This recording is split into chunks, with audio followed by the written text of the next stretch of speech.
Hey guys, it's Andrew from Cardinal Kia again on this beautiful sunny day. Today we're just going to do a quick video on how to turn on your heated side mirrors in this 2021 Kia Sorento LX Premium all-wheel drive in Aruba Stone Green. So we're going to head right into it.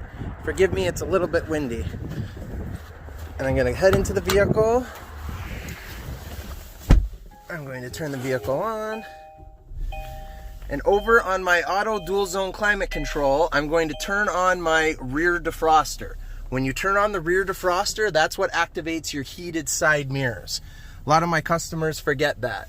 This is applicable to all 2021 Kia Sorento trim levels. The only trim level that doesn't have the dual zone auto climate control is the LX Plus. But when you turn on your rear defroster, that still includes the side mirrors. Thanks for watching, guys. Please hit the like button. We really appreciate it. Make sure you subscribe and hit the notification bell so you can stay up to date with all of our videos. And also, please follow us on Facebook, Twitter, and Instagram. Thanks again.